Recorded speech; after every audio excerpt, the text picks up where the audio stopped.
Buenos días, querida audiencia. Estamos aquí para presentar una noticia de alcance. Tenemos un vídeo de un compañero, de un amigo que está muy ilusionado con los BRICS y sin mayor dilación vamos a pasarlo para que todos estéis en posición de escuchar. Así seremos de tú a usted. Hasta luego.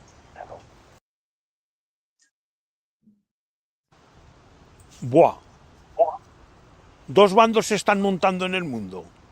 El anglosajón, de los que somos toda Europa títeres, peleles, lamebotas, y el mundo de los BRICS.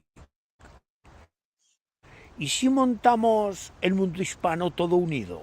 Seremos gigantes. Así, peleles de Tolkiski, y todos juntos seríamos poderosos. De tú a tú con ellos. Así seremos de tú a usted. Hasta luego. Y bien, American Super Alliance. BRIC unites. pues entonces tenemos aquí una buena ocasión para saludar a nuestro amigo y además mandarle una copia de este vídeo, porque está ahora muy atento, pues le he dicho que ya hay una alianza de Cuba y México, con lo cual sería un buen ejemplo a seguir. Vamos a verlo. Mexico and Cuba. Mexico and Cuba come together in an unexpected turn of events that shakes the foundations of global geopolitics. What was once a dream of intellectuals and dreamers has now become a tangible reality. The BRICS bloc, in its role as promoter of a new multipolar order, has promoted a historic step that unites two of the most emblematic nations of Latin America, Mexico and Cuba. This event could mark the beginning of a new era for the region, forging a great alliance of the century. But what would this union mean for Latin America and the entire world? We are witnessing the birth of a new Mexican empire, this time not as a monarch or a colonial empire, but as a modern, democratic and sovereign federation. The history of Cuba and Mexico has been marked by a fraternal relationship full of political and social nuances. Mexico's independence in 1821 and Cuba's ongoing struggle for autonomy and social justice have been points of connection between both nations, which have recently been united by the need to reaffirm their sovereignty in a world that, after decades of Western domination, has seen the hegemony of the West slowly crumble. It is in this context of global change that the BRICS bloc emerged, made up of Brazil, Russia, India, China, and South Africa. With more than 20 member and observer countries, this group has emerged as a platform of resistance to the unipolar power of the United States and its allies. Cuba, with its historical resistance to the economic embargo and its ongoing struggle to maintain its socialist model on the island, has been a strategic member of the BRICS bloc's vision, which seeks to strengthen the integration of nations from the global south. Mexico, for its part, has chosen to distance itself from structures such as the G7 and the treaty between Mexico, the United States, and Canada, seeking an alternative path that connects it with other countries in the South, and in particular with Cuba.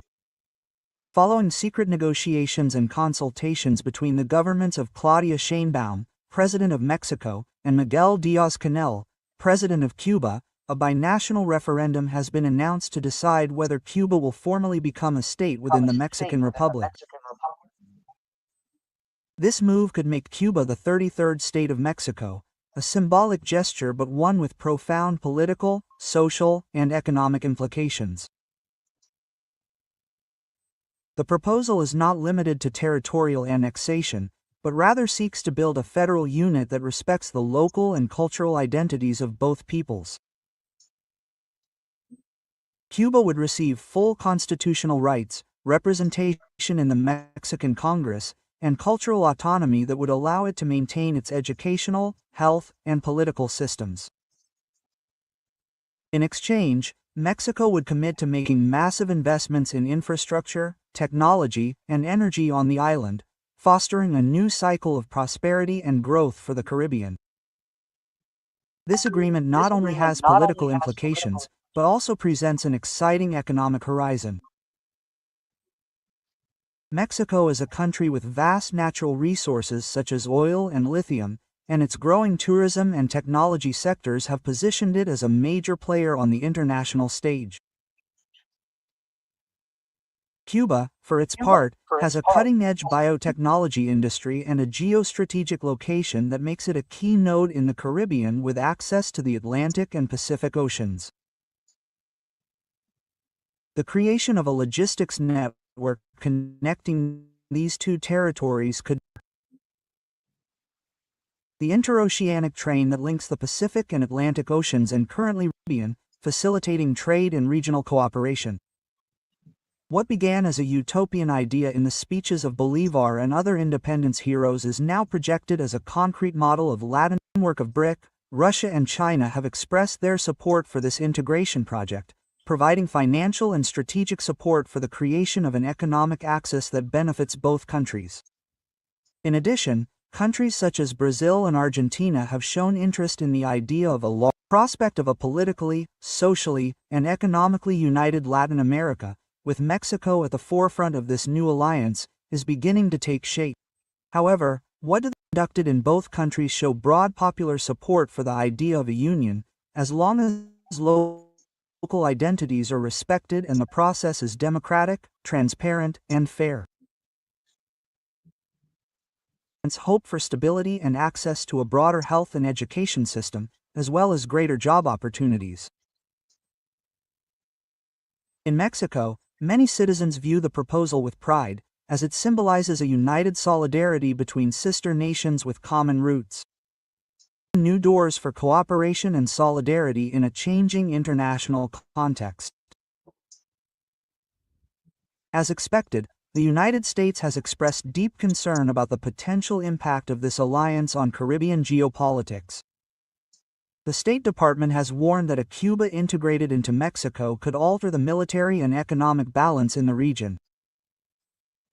Especially with regard to the terms of TEMEC, Canada, which currently limits itself to being a minor trading partner for Mexico, has kept a low profile, while China has applauded the decision, considering this move as a step towards continental Latin American sovereignty. Willing to provide economic and technical support for the implementation of this project, reinforcing the idea of a multipolar Latin America that, unlike in the past, can finally break the chains of dependence on the dollar and economic imperialism.